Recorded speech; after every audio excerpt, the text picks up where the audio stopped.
তোমার সাহস কি করে হয় আমাকে স্পর্শ করার? You bloody! সামান্যতম রূপ থাকলেই ভেবো না আমি তোমার উপর দিওয়ানা হয়ে যাব। নিজের ঘরে প্রবেশ করা মাত্র একটা কোমল হাত তার পা ছুঁয়ে দিল। কথাগুলো হিসিয়ে বলে তুর্য চৌধুরী। এদিকে নিজের কানে এমন অনাকাঙ্ক্ষিত কথা শুনি বসা থেকে উঠে দাঁড়িয়ে পড়ে মীরা। অতঃপর অবাক দৃষ্টিতে সামনে দাঁড়িয়ে থাকা স্বামী নামক মানুষটার দিকে তাকিয়ে থাকে। রাগে মাথা ফেটে যাচ্ছে তুর্যের, মাথার রগ ফুলে উঠেছে। বড় বড় কয়েকটা শ্বাস নিয়ে এগিয়ে যেতে চায় তার সদ্য বিবাহিত স্ত্রীর কাছে। দুই বাহু খামচে ধরে আবারও বলতে শুরু করে, আমার বউ হওয়ার যোগ্যতা কি আছে তোমার? কি ভেবেছিলে তোমার সোকাল রূপে মোহিত হয়ে বিয়ে করেছে? একদম না।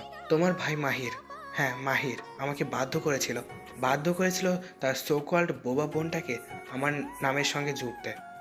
দুহাত ঝাড়া মেরে দূরে ছিটকে আসে তুর্য।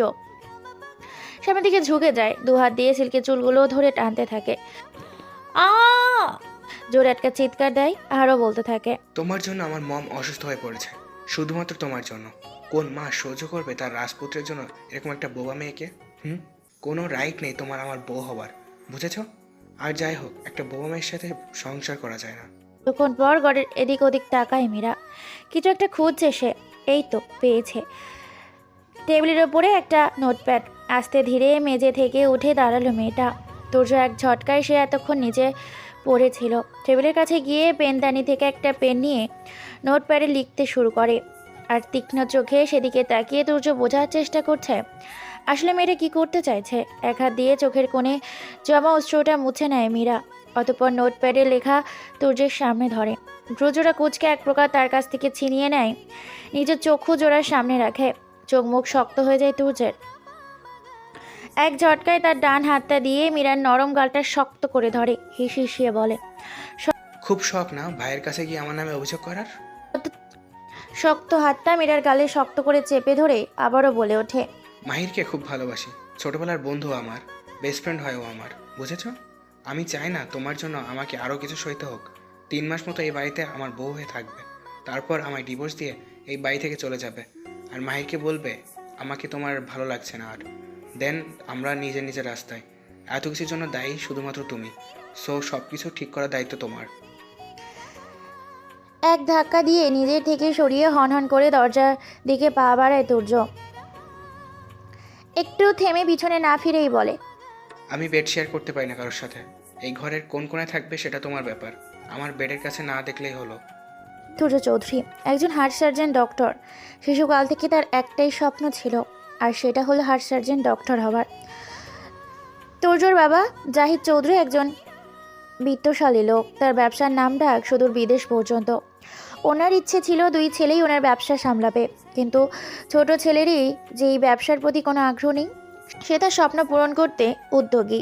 তাই তো জাহিদ চৌধুরী ছোট ছেলের স্বপ্নকে মাটি চাপা না দিয়ে ছেলের সাথ দিয়েছিলেন, এখনও সাথ দিচ্ছেন। এই যে মীরাকে এই বাড়ির বউ হিসেবে মানতে সবাই নারাজ হলেও তিনি মেনে নিয়েছেন।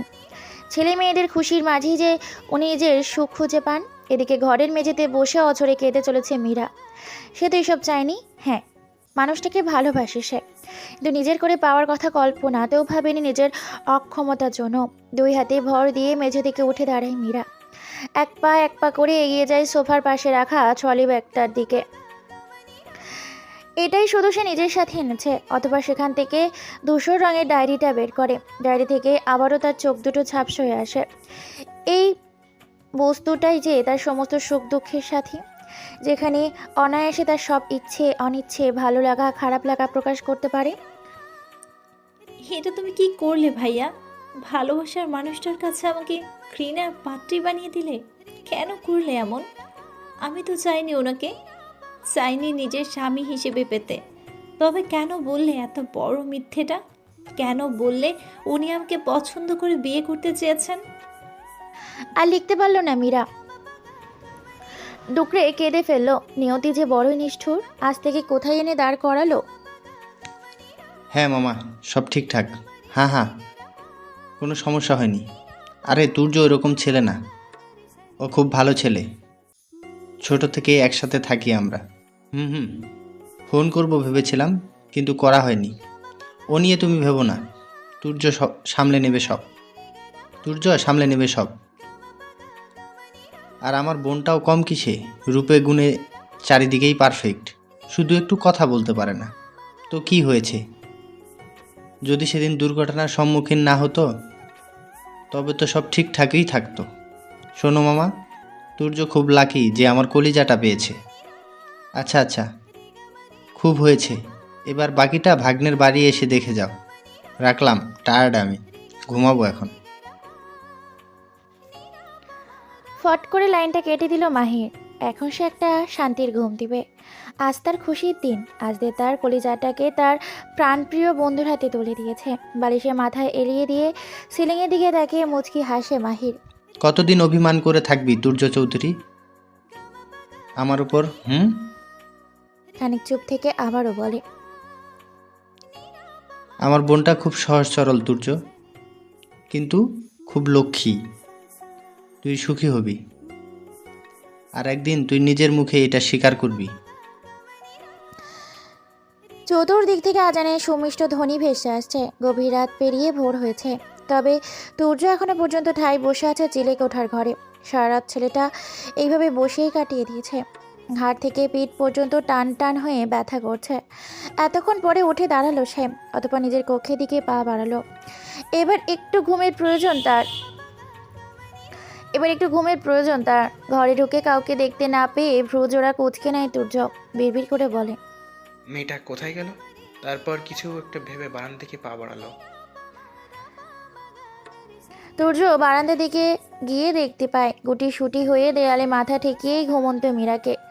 আবারও একটা মাথা চাড়া দিয়ে ওঠে তার। বড় বড় পা ফেলেই মীরার সামনে গিয়ে একটা হাত হ্যাচকা টান দিলে ব্যথা পায় মীরা। ঘুমের ঘোরে ব্যথা পেয়ে ফুপিয়ে ওঠে মেয়েটা। তুর্য বুঝতে পারে এই মেয়ের ঘুম গভীর, তাই তো ব্যথা পেয়েও ওঠার নাম নিচ্ছে না, কিন্তু ঠিকই কেঁদে ভাসাচ্ছে। আর কিছু না ভেবেই কোলে তুলে নেয় মীরাকে। রুমে এনে সোফাতে শুইয়ে দিয়ে একটা পাতলা কম্বল গাড়ে জড়িয়ে দেয়। অতঃপর সে নিজের বেডে গিয়ে একটা শান্তির ঘুমের প্রস্তুতি নেয়। ঘড়িতে এখন সকাল 8:30 বাজে। চৌধুরী বাড়ির সবাই ব্রেকফাস্ট টেবিলে হাজির হয়েছে, তুর্য মীরা ব্যতীত। জায়েদ চৌধুরী হালকা কেশে বলে ওঠেন, বুশরা, তোমার ছোট ভাইয়া ভাবিকে ডেকে আনো, একসাথে ব্রেকফাস্ট করবো সবাই। বুশরা তাদের ডাকতে গেলেই সবাই নিজেদের মধ্যে মুখ চাওয়াচাই করে, তবে কিছু বলতে পারে না। জাহিদ চৌধুরীর ডাক সম্পর্কে সবাই অবগত, তাই তো সবাই চুপ থাকা শ্রেয় বলে মনে করল। কি হলো, তুমি কোথায় যাচ্ছ? তুর্যর মা শান্তি চৌধুরী চেয়ার থেকে উঠে দাঁড়িয়ে প্রশ্ন করেন জাহিদ চৌধুরী। নিজের রুমে যাচ্ছি, এখন আমার খিদা নেই। খিদে না থাকলেও যাওয়ার দরকার নেই, বসে থাকো এখানে, কথা আছে সবার সাথে।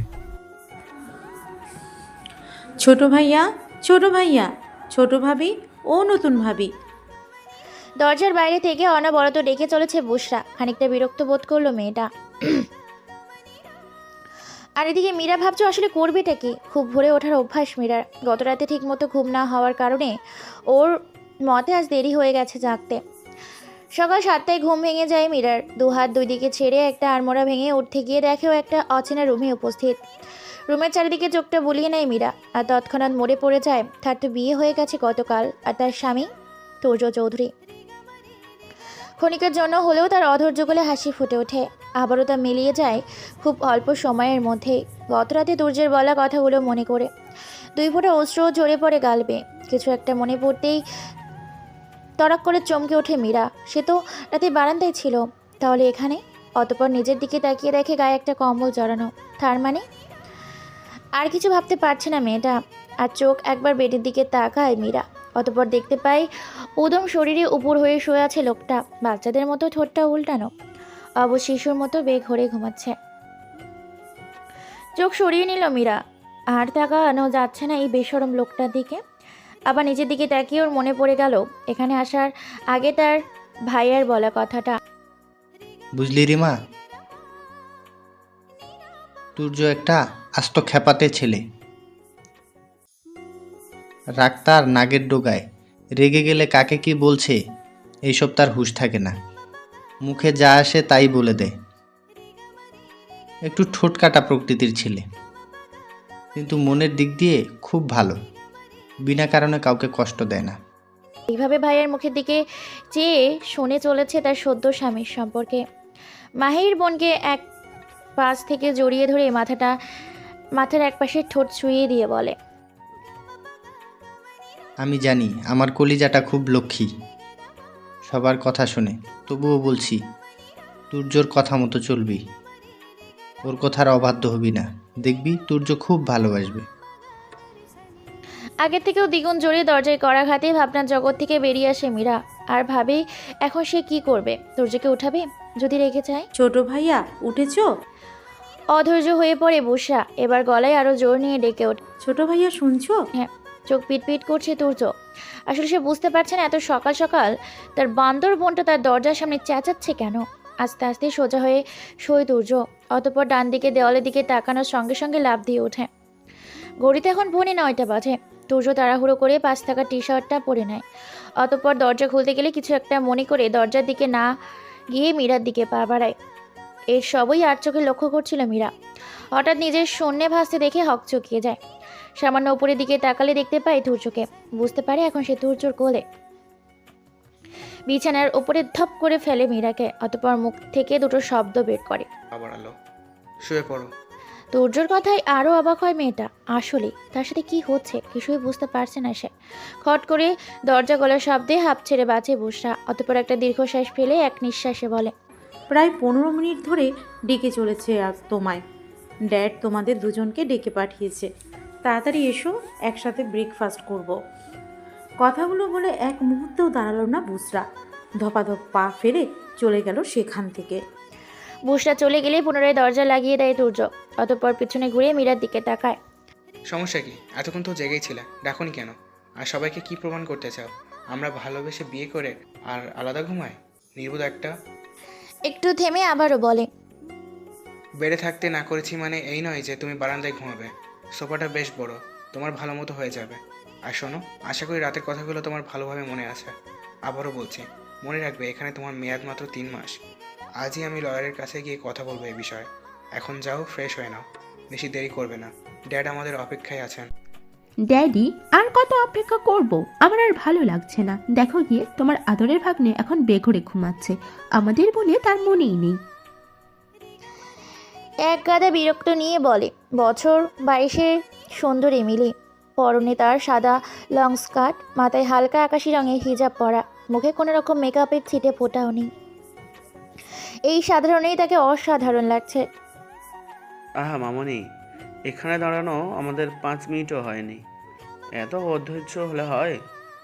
দেখি আর এক। ওই তো মাহির বেটা এসে পড়েছে। শেষের কথাটা মাহিরকে আসতে দেখে বলেন আহাদ সাহেব। কেমন আছো না মানে মামা, কোনো সমস্যা হয়নি তো আসতো? আর চোখে মিলির দিকে তাকিয়ে বলে মাহির। না না বেটা, কোনো সমস্যা হয়নি, চলে যাওয়া যাক। কিন্তু কারো গলা ফেলানো দেখে তো মনে হচ্ছে কতই না সমস্যার সম্মুখীন হয়েছে। ড্যাডি! খুব হয়েছে, চলো, যা বলার বাড়ি গিয়ে বলবে। কি হয়েছে মীরামা, খাচ্ছ না কেন? জিজ্ঞাসা করেন জাহিদ চৌধুরী। মীরা একটা মলিন হাসি দেয়। অতঃপর জাহিদ চৌধুরীর দিকে চেয়ে অল্প করে খাবার নিয়ে মুখে দেয়। ছোট্ট তানহা বাদে সবাই ওর দিকে চেয়ে আছে, কেউ আর চোখে, কেউ বা সরাসরি। এতে খুব অস্বস্তি বোধ লাগছে মীরার। একটা জরুরি কথা বলার ছিল সবাইকে। জাহিদ চৌধুরী কথাটা বলে একটু থামেন, অতঃপর ফের বলতে শুরু করে। তো যা বলছিলাম, তুর্য আর মীরার বিয়ের ব্যাপারটা তো কেউ জানে না, তাই আমি চাইছি 1 সপ্তাহ পরে ওদের বিয়ের রিসেপশনটা করতে। তার কোনো দরকার ছিল না ড্যাড, এমনিতেই। তুর্যর কথা শেষ করতে দিলেন না। দরকার আছে। জাহিদ চৌধুরীর ছোট ছেলে বিয়ে করছে আর সেটা কেউ জানবে না, এটা তো ঠিক না। আর তাছাড়াও বিয়েটা কোনো ছেলে খেলা না, বিয়েই হয়, এটা যেরকম বা যেমন পরিস্থিতিতে হোক না কেন। একটু থেমে আবারও বললেন, জীবনসঙ্গীর ব্যাপারটা মহান আল্লাহ তাআলার ওপর থেকে ঠিক হয়, তাই তার অক্ষমতার কথা ভেবে মুখ ফিরিয়ে না নিয়ে তার মধ্যে কি কি গুণ আছে তা দেখে সন্তুষ্ট থাকা প্রয়োজন বলে মনে করি। কথাগুলো বলে নিজের স্ত্রী শান্তি চৌধুরীর পানে একবার তাকিয়ে চেয়ার ছেড়ে উঠে গটগট করে নিজের ঘরের দিকে অগ্রসর হন জাহিদ চৌধুরী। সকাল থেকে ঘরে বসে থাকতে ভাল লাগছে না শান্তি চৌধুরীর, তাই রান্নাঘরের দিকে পা বাড়ান। গিয়ে দেখেন তার মেয়ে ও বড় বৌমা কোন একটা বিষয় নিয়ে ফিসফিস করছে। চুপি চুপি কি আলোচনা করছে চুপি চুপি কি আলোচনা করছো তোমরা নিজেদের মধ্যে? আর আমাকে ডাকোনি কেন? আজ দুপুরে কি খাওয়ার ইচ্ছে নেই নাকি? রুক্ষ মেজাজ নিয়ে ওদের দিকে এগিয়ে গেলেন শান্তি চৌধুরী। আসলে মা, আপনার শরীরটা তো ভালো নেই, দেখে ভাবলাম আমি না হয় আজকের রান্নাটা একাই করি। তোমরা যে দুইজন নেই এখানে, তাহলে আমার তানা দিদিমণি কোথায়? মম, তানা ছোট ভাইয়ার ঘরে। তার নাকি তার ছোট মাম্মাকে খুব পছন্দ হয়েছে। আমতামতা করে বলেন বুশরা। শুনে কিছু বলেন না শান্তি চৌধুরী, রান্নার কাজে লেগে পড়েন। ওনার এখন মন খারাপ। ওনার আদরের ছোট রাজপুত্র কাকে ধরে বিয়ে করেছে ভাবলেই তার রক্ত শূন্য হবার উপক্রম। এবারে তো অনেক কাজের লোক থাকার সত্ত্বেও রান্নাটা নিজেরাই করেন, কারণ তাদের বাড়ির কর্তা সাহেব কাজের লোকের হাতে রান্না খেতে স্বাচ্ছন্দ্য বোধ করেন না। আমি তোমার কে হই? বড়দের মতো করে প্রশ্ন করে তুহিন, তুলির একমাত্র রাজকন্যা তানহা চৌধুরী। কত বড় পাক না হলে এইভাবে বড়দের মতো করে কথা বলতে পারে ভেবেই অবাক হয় মীরা, এবং অবাক হয়েই ঘাড় কাত করে একটা শব্দ বের করে, কেউ তুমি পচা। আমার তাতে কথা বলতো না, কাদু কাদু মুখ করলে বলতে তানহা। ছোট্ট বাচ্চাটার ধারণা তার ছোট মাম্মা তাকে পছন্দ করে না, তাই তো কোনো কথা না বলে শুধু এদিক ওদিক মাথা নাড়াচ্ছে আর শুধু মুখ দিয়ে হুম আর বের করছে। এক ছুটে ঘর থেকে বেরিয়ে গেল তানহা। সে এখন তার মাম্মার কাছে গিয়ে অভিযোগ করবে। নিজেদের রুমে গিয়ে কাউকে দেখতে না পেয়ে এক ছোটে রান্নাঘরের দিকে দৌড় দেয় বাচ্চাটা। আরে আরে, কি হয়েছে আমার প্রিন্সেসের? এমন দৌড়াদৌড়ি কেন করছো? মাম্মা।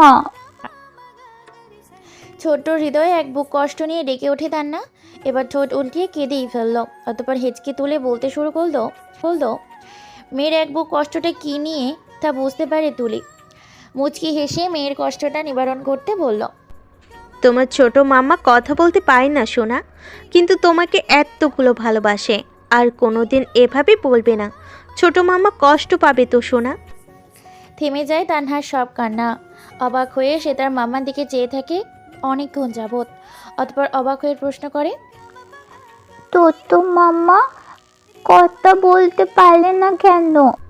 কথা বলার জন্য তোমার গলায় যে মেশিনটা আছে সেটা তো তোমার ছোট মাম্মা নেই, তাই তো কথা বলতে পারে না। আল্লাহ, তো মাম্মাকে ম্যাটিনটা দেয়নি? না তো। তাহলে আমি মাম্মাকে তলি বলে আতি। ওকে যাও। এদিকে কেঁদেই চলেছে মীরা। ভাবছে সে আসলেই পছা, তাই তো সবাইকে সে কষ্ট দেয়। এখন 3 বছরের তানহাও বাদ গেল না। ডুকরে কেঁদে ফেলে মীরা। তো মাম্মা। তানহার আওয়াজ শুনে চমকে ওঠে সে। পেছনে ঘুরে দেখতে পায় তান্নার মলির মুখটা ছোট ছোট পায়ে তার দিকে এগিয়ে আসছে। সবাই বসা মীরার কোলে উঠে পড়ে তানহা।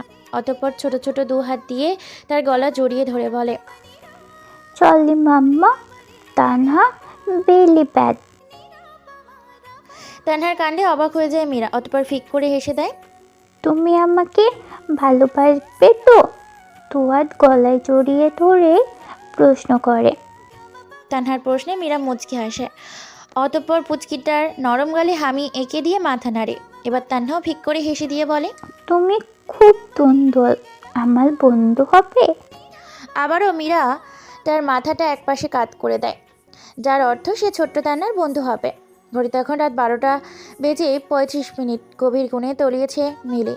হঠাৎ পেটের ওপর ঠান্ডা কিছু স্পর্শ পেয়ে ঘুমের মধ্যেই কেঁপে ওঠে সে। ঘুমটা হালকা হয়ে যায় তার। বরাবরই মিলির ঘুম হালকা। গভীর ঘুমে থাকলেও যদি সামান্য কোনো আওয়াজ তার কানে আসে তবে সে জেগে যায়। আর এখন তো সরাসরি স্পর্শ পেয়েছে। পেটের ওপর ঠান্ডা স্পর্শটা ক্রমশ কোমরের সাথে গিয়ে পৌঁছায়। এক টান দিয়ে একটা শরীরের সাথে মিশিয়ে নেয় একজন। অতঃপর ব্যক্তিটি মিলির ঘাড়ে মুখ ডুবিয়ে দিয়ে শক্ত করে জড়িয়ে ধরে ঘুমের দেশে পাড়ি জমায়। মিলির গাল বেয়ে 2 ফোঁটা জলকণা বেয়ে যায়। ঠোঁটে খেলে যায় তার ছেলের হাসি। ঘুমের ভান করে ওইভাবেই থাকলো মেয়েটা। কিন্তু ব্যক্তিটি জানতেও পারল না যে এই নারী তার কার্যকলাপ সম্পর্কে আগে থেকেই অবগত। আজানের মিষ্টি ধ্বনি কানে ভেসে আসতেই ঘুম ভেঙে যায় মিলির। পাশে তাকাতেই দেখতে পায় জায়গাটা ফাঁকা। ঢুকরে কেঁদে ফেলে সে। বিড়বিড় করে বলে, জানলার পর্দা ভেদ করে রবি মামার তেজি কিরণ এসে পড়েছে মীরার চোখে মুখে। যার ফলস্বরূপ চোখ মুখ কুঁচকে যায় তার। পিট পিট করে আখি জোড়া খুলতেই তার শীতল হয়ে যায় সামনে তার শখের পুরুষটি দেখে। ওষ্ঠ জোড়ায় মাঝখানে সামান্য ফাঁক রেখে বেঘরে ঘুমাচ্ছে লোকটা।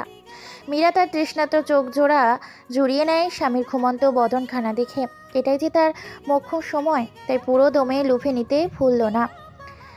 হেসে ফেলে মীরা নিজের করা এহেন কার্যে। অতঃপর আবারও তার দৃষ্টি সামনে স্থির রাখে।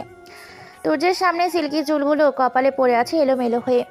মীরার ইচ্ছে হচ্ছে কাছে গিয়ে মানুষটার চুলগুলো হাত দিয়ে সযত্নে সেট করে দিতে, কিন্তু তার এই ইচ্ছে যে ঘোর অন্যায়, তাই তো সে তার এই ইচ্ছেটাকে দমিয়ে রাখে। দৃষ্টি সরিয়ে আর একটু নিচে নামতেই পুরো জমে যায়। একটা শুকনো ঢোক গিলে দৃষ্টি সরিয়ে আবারও চোখে চোখ রেখে দেয়। কাত হয়ে ঘুমন্ত মানুষটার উন্মুক্ত লোমশ বুকটা। এই বেশরম লোকটার একটু শরম যদি থাকতো, তবে মেয়েটাকে আর বারবার এরকম লজ্জায় পড়তে হতো না। সকাল সকাল এই লোকটার বেশরমগিরিতে লজ্জায় পরিমরি অবস্থা তার। লোকটার কি মনে থাকে না যে এখন সে একা নয়, একজন মেয়েও এই রুমে থাকে? আর কিছু ভাবতে পারছে না মীরা। এক লাফে তার সোফা নামক বিছানা থেকে ছেড়ে উঠে ওয়াশরুমের দিকে দৌড় দেয়। নতুন জায়গায় রাতে ঠিকঠাক ঘুম না হওয়ায় সকাল সকাল উঠতে বেশ বেগ পোয়াতে হচ্ছে তাকে।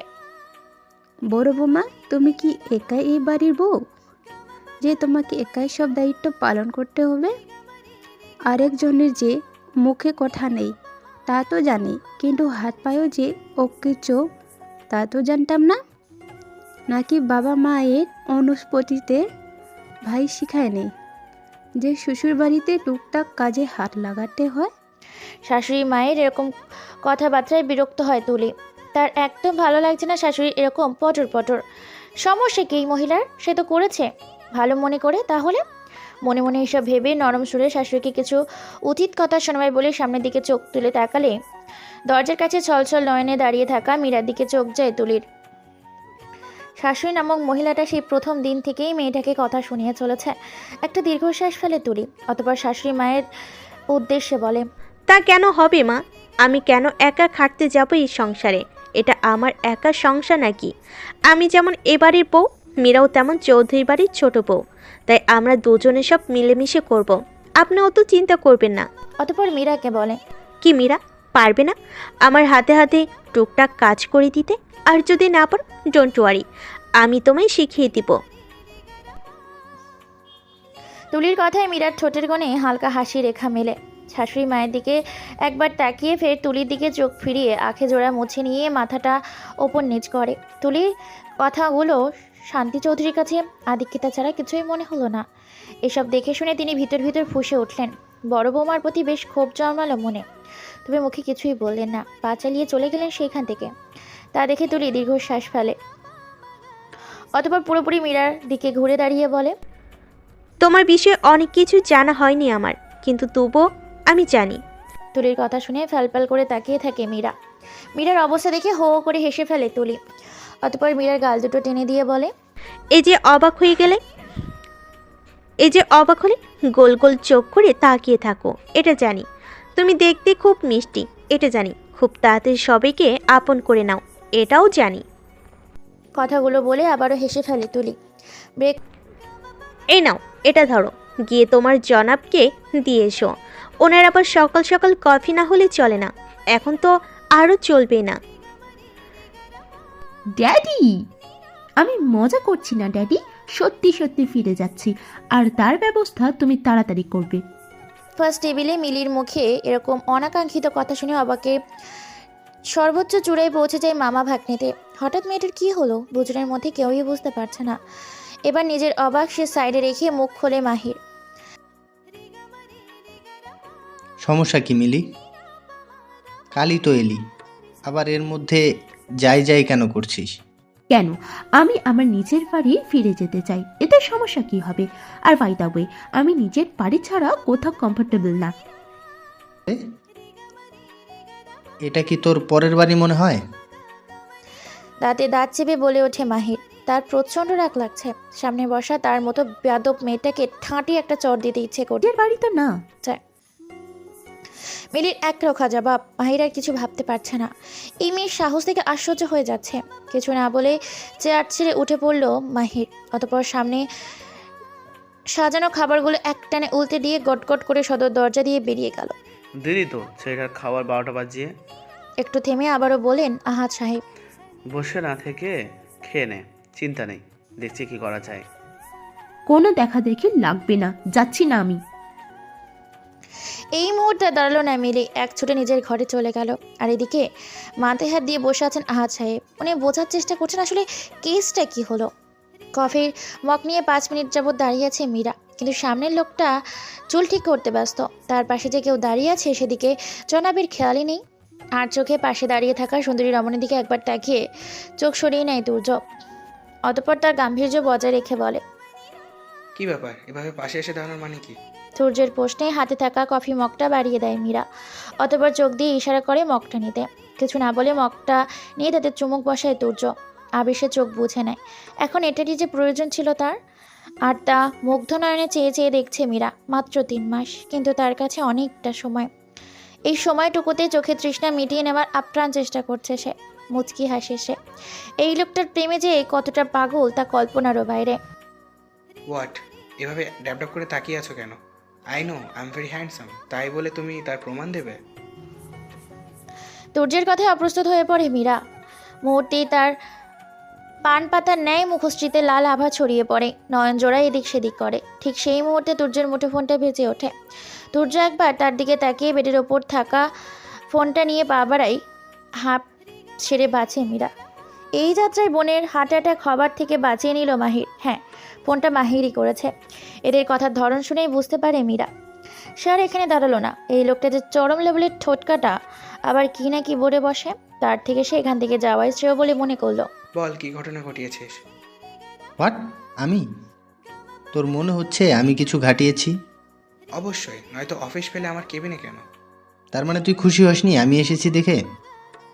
হুম। আমি রেগে যাচ্ছি তুর্য। আমার হাত নিষ্পিস করছে তোর নাক ফাটানোর জন্য। কুল ইয়ার, এত হাইপার হচ্ছিস কেন? তোর এই তিরিং বিরিং এর জন্যই আমি না তোর মাথাটা ফাটাই। হঠাৎ ঝনঝন করে কিছু একটা পড়ার শব্দে দুজন পিছন ফিরে তাকায়। দেখতে পায় রিজু নামের ছেলেটা দাঁড়িয়ে থরথর করে কাঁপছে, আর তার সামনে পড়ে চূর্ণ বিচূর্ণ অবস্থায় কাচের ফুলদানিটা। তাদের আর বুঝতে বাকি থাকে না যে ছেলেটা তাদের কথোপকথন শুনে ভয় পেয়ে এই অবস্থা। দুজনেই দীর্ঘশ্বাস ফেলে। মায়ের ভাবে তাদের সেই ইংরেজি স্যার ঠিকই বলেছিল, আসলেই ওরা দুজন এক একটা গুন্ডা, কেউ কারোর থেকে কম নয়। স্যার, আমরা আলাদা আলাদা বসবো না, আমরা একসাথে বসবো। হ্যাঁ, তোমাদের একসাথেই বসাই, আর তোমরা আবার ঝগড়া করো। ঝগড়া করছিলাম না স্যার, আমরা তো কথা বলছিলাম। আমরা তো বেস্ট ফ্রেন্ডস, আর বেস্ট ফ্রেন্ডসের সাথে তো ঝগড়া করতে নেই। তোমরা দুজনেই এক একটা গুন্ডা, কেউ কারোর থেকে কম না। কথাগুলো বলে রাকে গজগজ করতে থাকে। সেদিন চলে গিয়েছিল ইংরেজি স্যার। রিজু, তোকে বলেছিলাম না মাহির আর আমি বেস্ট ফ্রেন্ডস, আর ও একটু গুন্ডা, বুঝলি? যা, এবার 2 কাপ স্পেশাল কফি নিয়ে আয়। তুর্যর কথায় ভাবনার ছেদ ঘটে মাহিরের। নিজের ভাবনা দিকে বেরিয়ে ভ্রু কুচকে তুর্যর দিকে তাকায়। স্যার, আপনারা কেউ কারোর থেকে কম নন, দুটোই এক। বলেই দৌড় দেয় রিজু। তুর্য ভাবা চাকা খায়। তা দেখে ব্যগ্র হাসে মাহির। রিজু যে তুর্য ছোট ভাইয়ের নজরে দেখে, তা পুরো নাম রিজওয়ান খান। অত্যন্ত মেধাবী ছাত্র সে। তুর্য যে মেডিকেলের ডাক্তার, এই মেডিকেলের কলেজেই 2য় বর্ষের ছাত্র রিজু। গত বছর সড়ক দুর্ঘটনায় রিজুর বাবা মারা যান। বাবার মৃত্যু তাকে দিশাহারা করে দিয়েছিল, মাটি চাপা দিয়েছিল নিজের স্বপ্নকে, ছেড়ে দিয়েছিল মেডিকেল কলেজ। বাবা ছাড়া সে স্বপ্ন ব্যর্থ।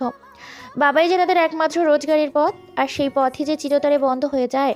তাই তো সমস্ত মেধাকে পিছিয়ে ফেলে একটা শপিং মলে কাজে লেগে পড়ে ছেলেটা, তাতে করে তার মা আর ছেলের পেটটা চলে যায়। কিন্তু মহান আল্লাহ তাআলা চেয়েছিল রিজু ছেলেটা তার স্বপ্ন পূরণ করুক। তাই তো তিনি ফেরেশতার মতো ডক্টর তুর্য চৌধুরীকে পাঠায় তার কাছে। স্কুল কলেজে ভালো ছাত্রছাত্রীদের সঙ্গে শিক্ষকদের তার একটা আলাদাই টান থাকে, আর সেই টানেই হয়তো রিজওয়ান খান প্রতিনিয়ত ক্লাস মিস দিলে তুর্য খান খোঁজ লাগায়। অতঃপর খোঁজ নিয়ে জানতে পারে তার বিপর্যস্তের কথা। তুর্য রিজুর সঙ্গে সরাসরি দেখা করে। অতঃপর তাকে পড়াশোনা কন্টিনিউ করার কথা বলে, কিন্তু সরাসরি তখনই ছেলেটা তাকে না করে দেয়। এদিকে তুর্যও নাছর বান্ধা। সেদিন তুর্য চলে আসে ঠিকই, তবে রিজুকে একটা দুর্দান্ত প্রস্তাব দিয়ে আসে। প্রস্তাবটা এরকম ছিল যে রিজু চাইলে তুর্যর কাছে পড়াশোনার ফাঁকে পার্ট টাইম জব করতে পারবে। যা তার আর তার মায়ের অনায়াসে পেট চলে যাবে। আর সবচেয়ে বড় যেটা, সেটা হলো তুর্য চৌধুরী তার পড়াশোনার যাবতীয় খরচ দেবে, তবে সেটা ধার হিসাবে, এবং পরবর্তীতে সে একজন সফল ডাক্তার হয়ে গেলে তার বেতনের অর্ধেক অংশ করে তুর্যকে পরিশোধ করতে হবে। রিজুর পরিচয় পর্ব শেষ। অনেক হয়েছে মাহির, এবার মেইন পয়েন্টে আয়। বল মুড অফ কেন? সিঙ্গেল জীবন কি আর ভালো লাগছে না নাকি? শিশির কথাটা একটু টেনে বলে এক চোখ টিপ মারে তুর্য। এতে মাহির চোখ রাঙিয়ে তাকায় তুর্যর দিকে, অতবার বলতে শুরু করে। গভীর রাত, বাড়ির সবাই ঘুমিয়ে মগ্ন। তুর্য কলিং বেল না বাজিয়ে নিজের কাছে থাকা এক্সট্রা চাবি দিয়ে দরজা খোলে, অতঃপর পুনরায় দরজা আটকে সোজা নিজের রুমে চলে যায়। আজ সারাদিন দুই বন্ধু একসাথে ছিল তারা। তুর্য নিজ কক্ষে প্রবেশ করে দেখে ডিম লাইট জ্বালানো, তাই সে সর্বপ্রথম বড় লাইটটা জ্বালায়, অতঃপর তার দৃষ্টি রাখে সোফাতে। আর সঙ্গে সঙ্গে কাশি উঠে যায় তার, চোখ খিচে বন্ধ করে নেয়। একটা শুকনো ঢোক গিলে আবারও সেদিকে তাকায়। সোফার একদম কাছে গিয়ে মীরার পা থেকে পেট পর্যন্ত থাকা পাতলা কম্বলটা গলা পর্যন্ত টেনে দেয়, অতঃপর একটা দীর্ঘশ্বাস ফেলে মীরার মাথার কাছে ফ্লোরে বসে পড়ে। বিড়বিড় করে বলে, নির্বোধ, এত বড় গলার জামা কে পরে? নাকি সবই আমাকে ইমপ্রেস করার ধান্দা? তুর্যর দৃষ্টি নিবদ্ধ মীরার প্রতি। কি মায়া তার এই মুখে! পান পাতার ন্যায় ছোট্ট মুখখানিতে মহান আল্লাহ তাআলা মায়া যেন ঢেলে দিয়েছে। হঠাৎ ঘুমের ঘোরে মীরা তার চোখ মুখ কুঁচকে নেয়। সামনের চুলগুলো চোখের ওপরে এসে পড়েছে। তার ঘুমের মধ্যে সে মহাবিরক্ত। হয়তো মেয়েটা জাগনা অবস্থায় থাকলে একটা ফু দিয়ে তা সরিয়ে দিত, তো সেটা এখন সম্ভবও না। মেয়ে তো ঘুমে বিভোর। তুর্য তার ডান হাতের তর্জনী আঙুল দিয়ে ঠেলে সেগুলো মেয়েটার কানে গুঁজে দেয়, অতঃপর তার হাতটা নিয়ে রাখে মেয়েটার মুখববে। গালের এক পাশে কাটা দাগটা এসে থেমেছে ঠোঁটের কোণে, সেখানে হাত বুলিয়ে দেয় তুর্য। না, মেয়েটার সৌন্দর্য কমেনি একটু। এই সামান্য দাগটা তার সৌন্দর্য কমাতে পারেনি। এই কোমল দণ্ড দেশে সে ব্যথা দিয়েছিল তাদের বিয়ের প্রথম রাতে। আঁখি জোড়া বন্ধ করে নেয় তুর্য। তার মনে পড়ে যায় সেদিন সেই মায়াবতী ভীতি বদনখানি। আসলেই সে মেয়েটাকে অনেক কষ্ট দিয়ে ফেলেছে। আশঙ্কা বসা থেকে উঠে পড়ে তুর্য, অতঃপর বড় বড় পা ফেলে ওয়াশরুমের ভেতর প্রবেশ করে। এত রাতেই অসময়ে শাওয়ার নিচ্ছে তুর্য চৌধুরী। তার এখন মাথা গরম, রাগে তার সারা শরীর জ্বালা করছে। এই মুহূর্তে তার সব থেকে বেশি রাগ লাগছে তার প্রাণপ্রিয় বন্ধু মাহিরের উপর। কেন কেন কেন মাহির? সব জানা সত্ত্বেও কেন এমন করলি? কেন বাধ্য করলে ওকে বিয়ে করতে? কথাগুলো বলতে বলতে দেওয়ালে গায়ে শক্তি দিয়ে ঘুষি মারে তুর্য, যার দরুন হাতের আঙুলগুলো থেতলে যায়। আর দাঁড়িয়ে থাকার শক্তি নেই শরীরে। ধপ করে বসে পড়ে সেখানে। মনে করতে থাকে ক্যাফেতে বসে তার আর মাহিরের কথোপকথন। কি এমন দরকারি কথা যে ফোনে বলা যাবে না? বল তাড়াতাড়ি, সময় নেই বেশি। টিফিনের পরে ক্লাসটা আমার। তারা দিয়ে বলে তুর্য। তুর্য, বল। শোনার জন্যই তো এত কাজ ফেলে এসেছি। আইজারা না বকে মেইন পয়েন্টে থেকে বলবি। নে, কাজ শুরু কর। তুর্য মীরা একজনকে পছন্দ করে। বয়স কত ওর? এই তো 18 শেষ হয়ে 19-এ পড়েছে। ওই বয়সে পছন্দের কি বোঝে? খুব পেকেছে না? এখন সোজা বাড়ি যাবে আর আদরের কলিজার কানের নিচে দুইটা দিবি। দেখবি মাথা থেকে সব ভূত বেরিয়ে গেছে। তুর্য, এইভাবে বলিস না প্লিজ। আমার বোন সবার মতো না। What do you mean by সবার মতো? মাহির, বোঝার চেষ্টা কর। এটা ওর আবেগের বয়স। আর আজ যেটা ওর পছন্দ বলে মনে হয়েছে, সেটা কাল পর্যন্ত তার পছন্দের তালিকায় নাও থাকতে পারে। সেটা আমি মানি না। যতটুকু আমি চিনি আমার বোনকে, সহজে ওর কিছু পছন্দ হয় না। আর যেটা পছন্দ করে সেটা মন থেকে করে। তাহলে আর কি করার? বিয়ে দিয়ে দে তার সাথে, যাকে তোর বোন চায়। কিন্তু মীরা যে কথা বলতে পারে না। ওহ, স্টপ মাহির, তোর ফালতু কথা রাখ। তার মানে তার সাথে মীরার বিয়েটা দেওয়াই যায়? অবশ্যই। এরপর হাঁপ ছেড়ে বাঁচে যেন মাহির। তার চোখে মুখে খেলে যায় তৃপ্তির হাসি। অত্যাধিক আনন্দে তার সারা শরীর মৃদু কাঁপছে। সে বুঝতে পারে এই কম্পন প্রচুর পরিমাণে এক্সাইটমেন্টের কারণে। নিজের এক্সাইটমেন্টগুলো চেপে রেখে তুর্য দু হাত নিজের হাতের মুঠোয় নিয়ে নেয় মাহির। এতে বেশ অবাক হয় তুর্য, তবে কিছু বলে না। মীরাকে তুই বিয়ে করে নে তুর্য, দেখবি তুই ঠকবি না। আর আর কি কি উল্টোপাল্টা বকছিস? মাথা ঠিক আছে তোর? ভাই আমার, বোঝার চেষ্টা কর। মীরা তোকে পছন্দ করে, তুই ওকে বিয়ে করে নে। অসম্ভব। আমি মীরাকে? পাগল হয়ে গেছিস তোরা দুই ভাই বোন? মাহির, মীরা ছোট মেয়ে, ওর ভাবনাতে এসব আসতেই পারে। কিন্তু সব জানা সত্ত্বেও তুই এসব কিভাবে বলছিস? আমি জাস্ট অবাক হচ্ছি তোর বাচ্চামো দেখে। তার মানে তুই বিয়েটা করবি না? না। চল ঠিক আছে, মীরাকে সামলানোর জন্য মামা মিলি দুইজন আছি, হয়তো আমিও থাকবো নে।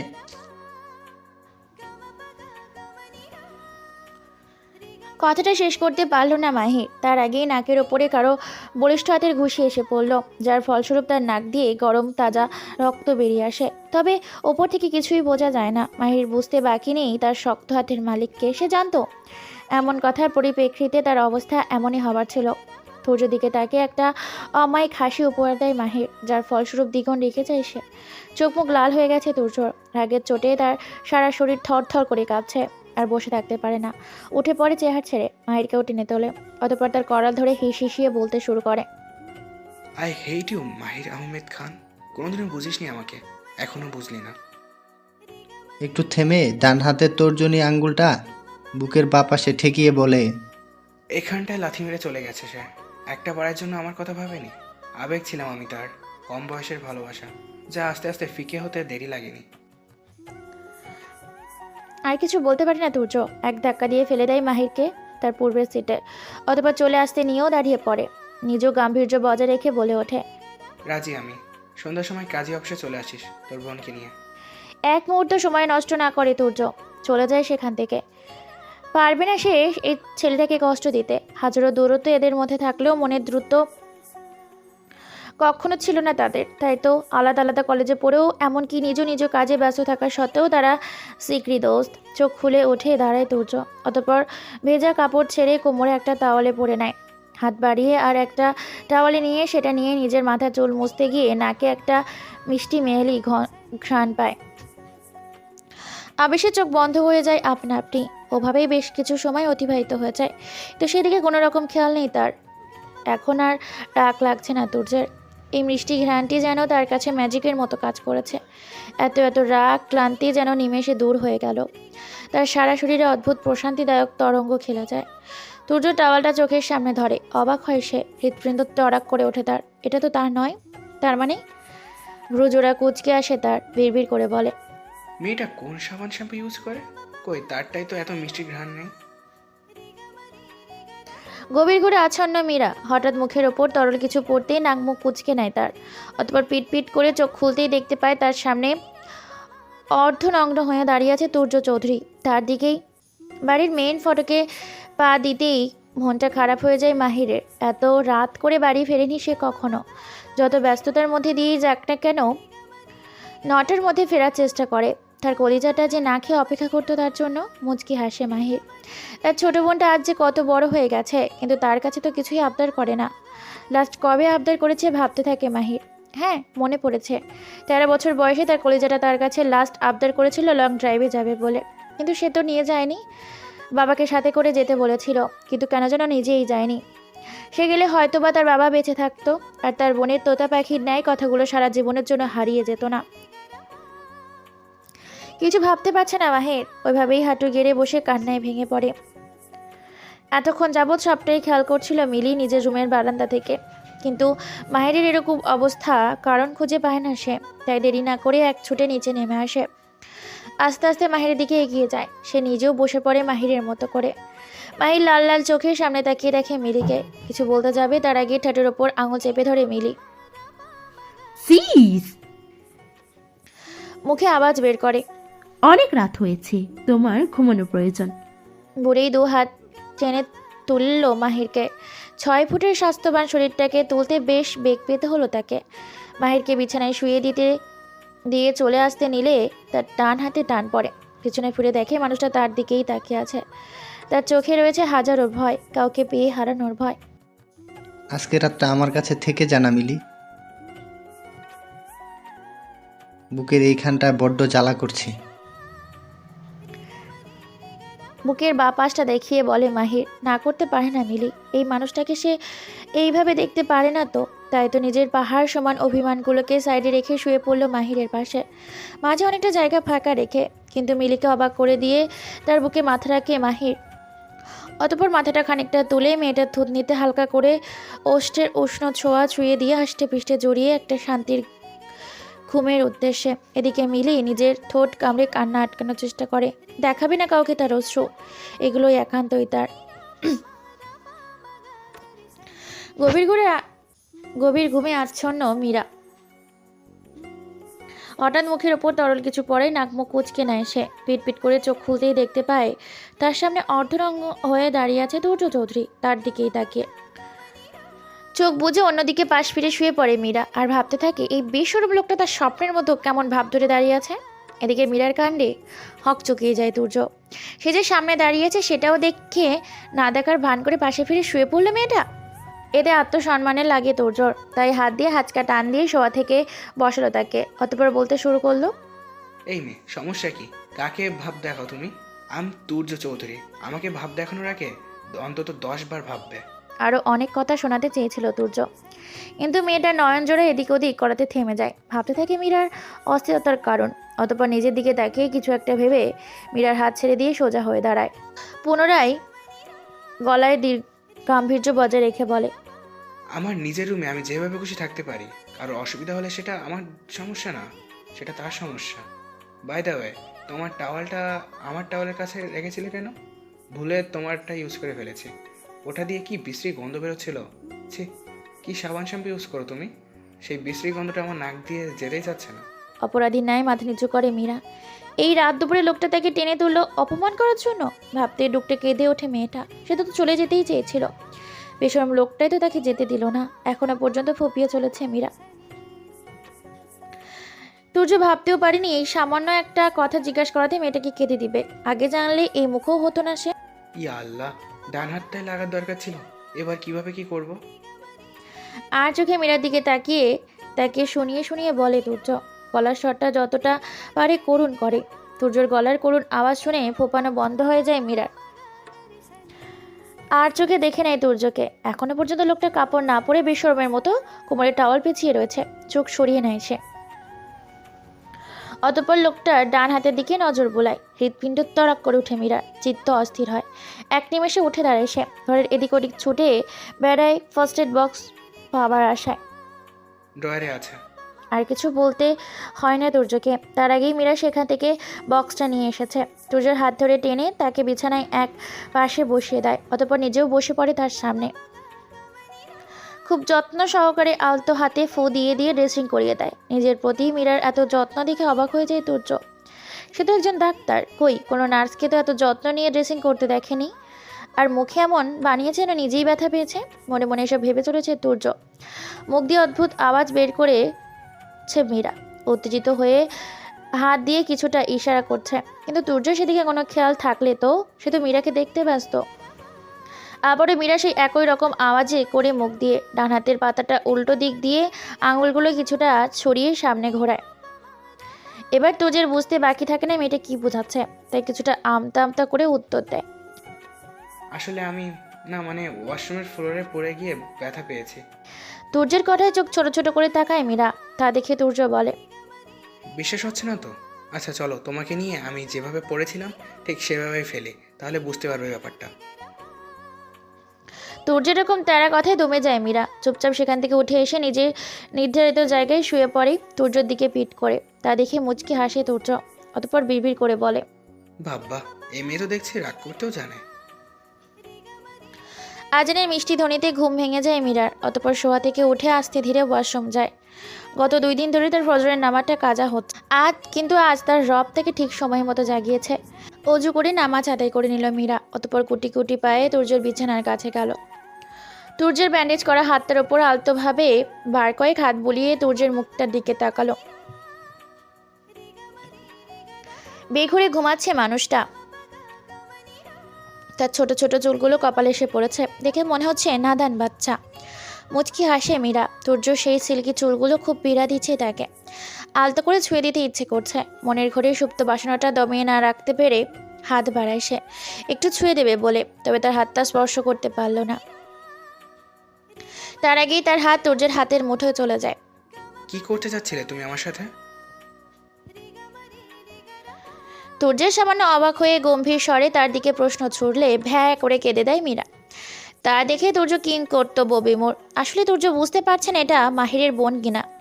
মাহিরের মতো সাহসী একরোখা জেদি টাইপের ছেলের এরকম বোন হয় কি করে? সে কিনা কিছু না বলেই ভ্যাভা করে কাঁদে। সত্যি তুমি মাহিরের বোন তো, নাকি কোনো ভীতুশালা থেকে নিয়ে এসেছে কেউ? কাঁদতে কাঁদতে দুদিকে মাথা নাড়ে মীরা। তার মানে তুমি মাহিরের বোন না, তাই তো? এবার তাড়াহুড়ো করে মাথাটা ওপর নিচ করে। ও আচ্ছা, তুমি মাহিরের বোন। আর তোমাকে ভীতুশালা থেকে আনা হয়নি, তোমাকে তোমার মা বাবা ভালোবেসে এনেছে, তাই তো? এবারে হাসি মুখে মাথা নাড়ায় মীরা, যার অর্থ হ্যাঁ, সে মাহিরের বোন, কোনো ভীতু শালার ভীতু না। চৌধুরী বাড়িতে আজ সকাল সকাল তোড়জোড় দেখে অবাক হয় মীরা। সামনে না গিয়ে সিঁড়ি থেকে নেমে এক কোণায় দাঁড়িয়ে থাকে। অতঃপর তাকে আরও অবাক করে দিয়ে ছোট ছোট একজোড়া হাত পেছন থেকে আষ্টে পিষ্টে জড়িয়ে ধরে। মীরার বুঝতে বাকি থাকে না এই পিচ্ছি পিচ্ছি হাত দুটো কার। মুচকে হাসিয়েছে। ছোট তানহার হাত দুটো টেনে সামনে দাঁড় করায়। অতঃপর বাচ্চাটার সামনে হাঁটু মেরে বসে পড়ে। গোলাপি পাতলা ঠোঁট দিয়ে তানহার ছোট্ট কপালে আদর করে দেয়। তা দেখে খিলখিল করে হাসে তানহা।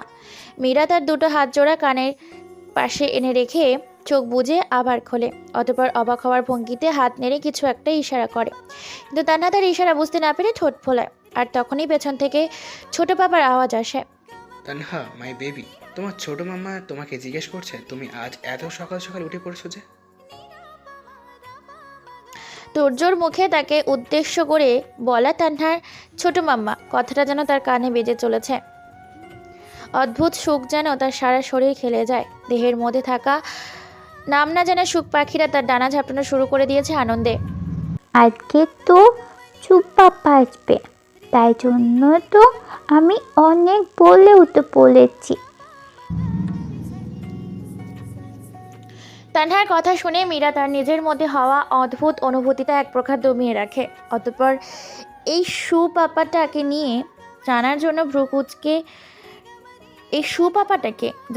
ভ্রু কুচকে দিয়ে তাকালে দেখতে পায় দুর্য এতক্ষণে হাসি মুখটা নিমিষে থমথমে হয়ে গেছে। মীরা, তুমি এখানে? আমি তোমাকে ডাকতে যাচ্ছিলাম, এসো আমার সাথে, একটু হাতে হাতে কাজ করবে। কি পারবি তো? আঁচলে হাত মুছতে মুছতে কথাগুলো বলল তুলি। মীরা তার ভুবন ভোলা মুচকা হাসিটা দিয়ে মাথাটা এক পাশে নাড়ে, যার অর্থ সে পারবে। মাথার ব্যথাতে আজ বিছানা থেকে ওঠেনি শান্তি চৌধুরী। যেদিন থেকে ওনার চাঁদের টুকরো ছেলেটা ওই বোবা মেয়েটাকে বিয়ে করে এই বাড়িতে এনেছে, সেদিন থেকেই মাইগ্রেনের যন্ত্রটা যেন মাথায় হয়েছে, প্রখর হয়েছে।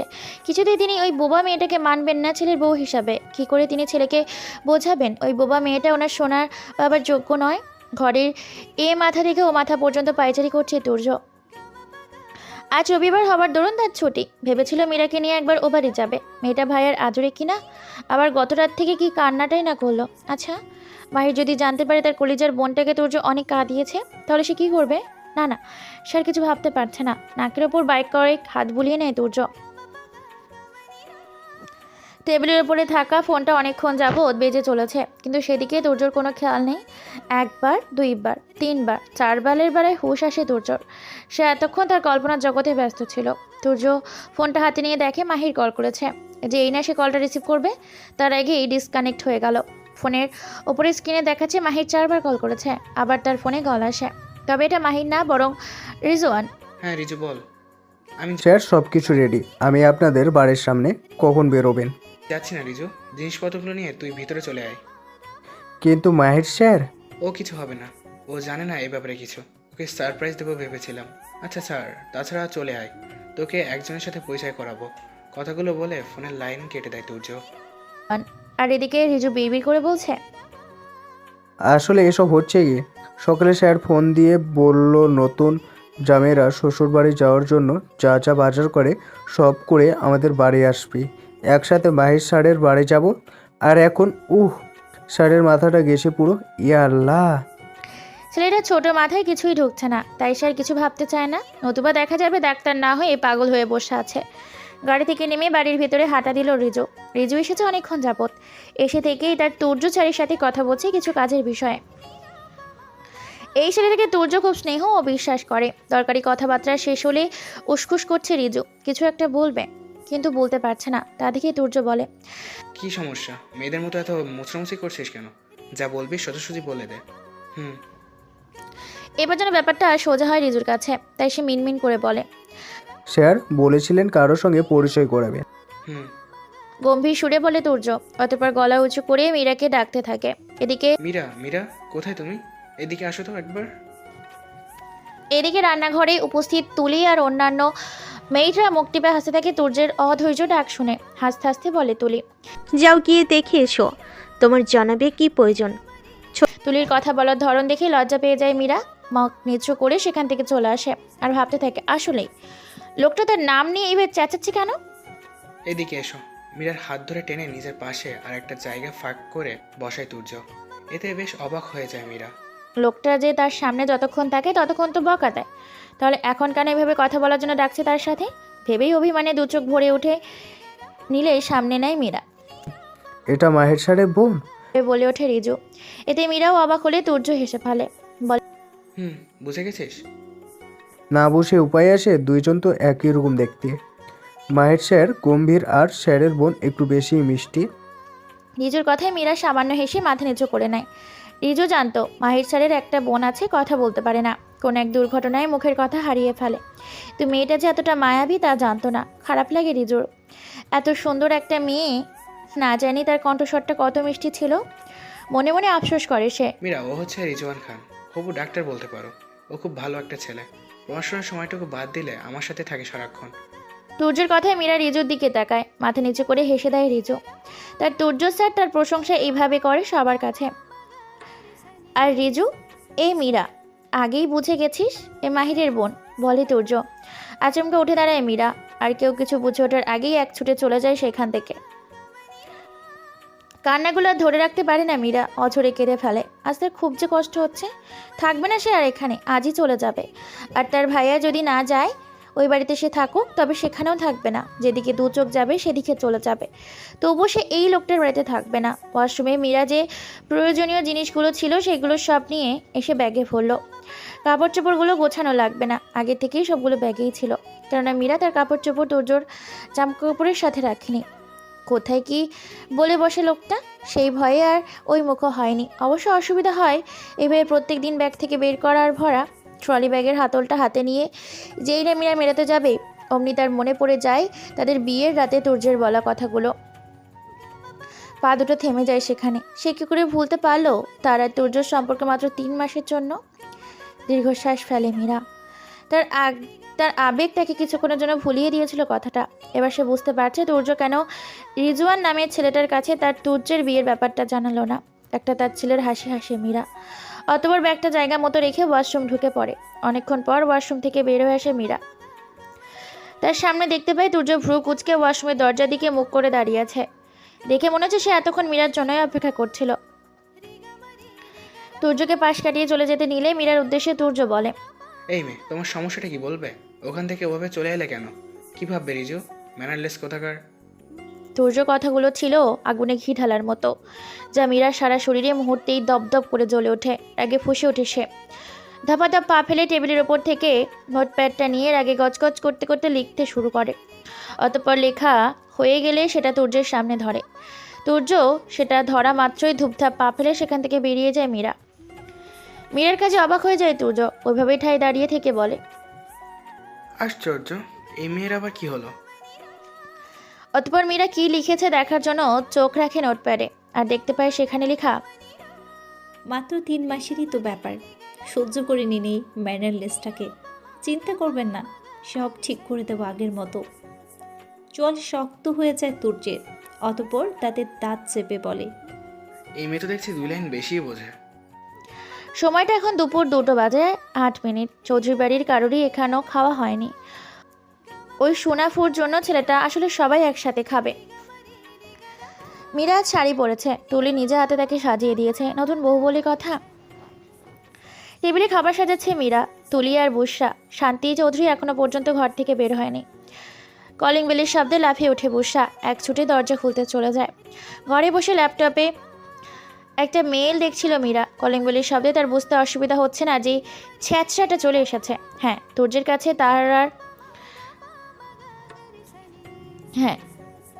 কাছে তানহার সুপাপা ছ্যাঁচড়াই বটে। যে ছেলে তার প্রত্যেকটা জিনিস নজর দেয়, এমনকি তার অনুপস্থিতিতে সেগুলো নিয়েও নেয়, সে ছেলে ছ্যাঁচড়া বলাই যায়।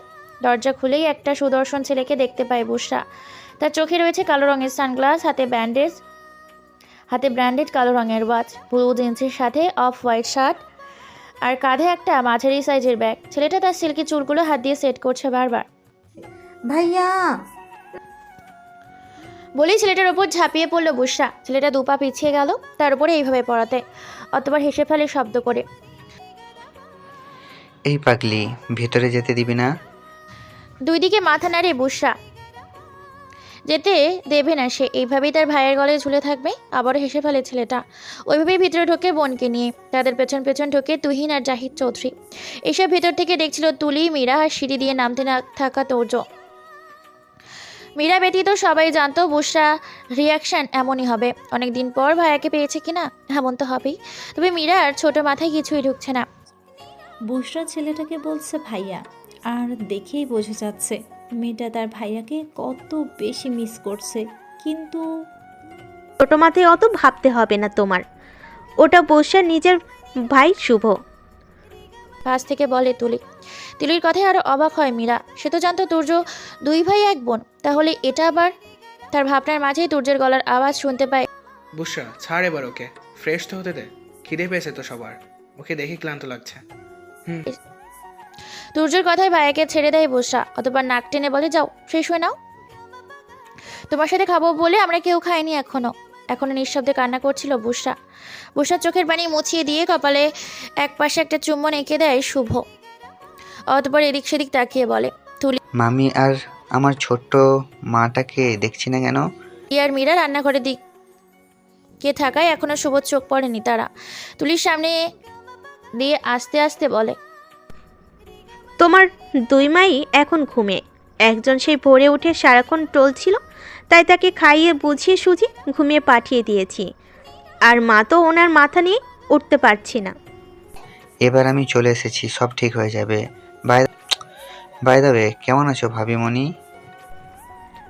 আলহামদুলিল্লাহ ভালো, তুমি? এখানে আসার আগে খারাপ ছিল, তবে এখন খুব ভালো লাগছে। আচ্ছা যাই, ফ্রেশ হয়ে আসি। তুর্যর আবার খিদে পেয়েছে খুব। বলেই হেসে দেয় শুভ। অতপর সিঁড়ির দিকে এগিয়ে যেতে যেতে আচমকা তুর্যকে জড়িয়ে ধরে বলে, ভালো, গম্ভীর স্বরে বলে তুর্য। দূরে এই লোকটা আসলেই খারাপ। সে না হয় তার কিছু হয় না, কিন্তু তুলি বুবু তো বললো যে ছেলেটা তার ভাই। মনে মনে কথাগুলো ভেবে মুখ বাঁকায় মীরা। মাহিরের রুমের বারান্দায় চুপটি করে বসে আছে মিলি। কোনো রকম নড়াচড়া দেখা যাচ্ছে না তার মধ্যে। নড়লেই যে মুশকিল। মাঝি তাকে হুমকি দিয়েছে, এক চুলও যদি নড়ে তবে তার কপালে খারাপই আছে বলে শাওয়ার নিতে গেছে সে। আর মিলি তার কথা অক্ষর অক্ষরে পালন করছে। তাই তো পুতুলের ন্যায় এখনো বসে আছে। মিলি, এদিকে আয়। ওয়াশরুম থেকে বেরিয়ে মাহির তাকে ডাক দেয়। মিলির মধ্যে কোনো রকম পরিবর্তন দেখা যায় না। সে আগের ন্যায় চুপটি করে বসে থাকে। এতে রেগে যায় মাহির, কিন্তু রাগের মাথায় কিছু করতে সে নারাজ। সে চায় না তার আর কোনো দ্রুত, তাই রাগটাকে সামলে নিয়ে আবারও ডাকে, জান তুই আসবি নাকি আমি কোলে করে নিয়ে আসবো? মাহিরের জান সম্বোধনে রেগে যায় মিলি। অতপর বসা থেকে উঠে পড়ে। লোকটারা আসছে কিছু কড়া কথা শোনাবে। কি পেয়েছে নাকি সে? যখন যা ইচ্ছে তাই করবে। সামনের জন কি চায় সেটা একবারের জন্য ভাববে না। যতটা রাগ এসেছিল তার দ্বিগুণ লজ্জায় পড়ে যায় মিলি।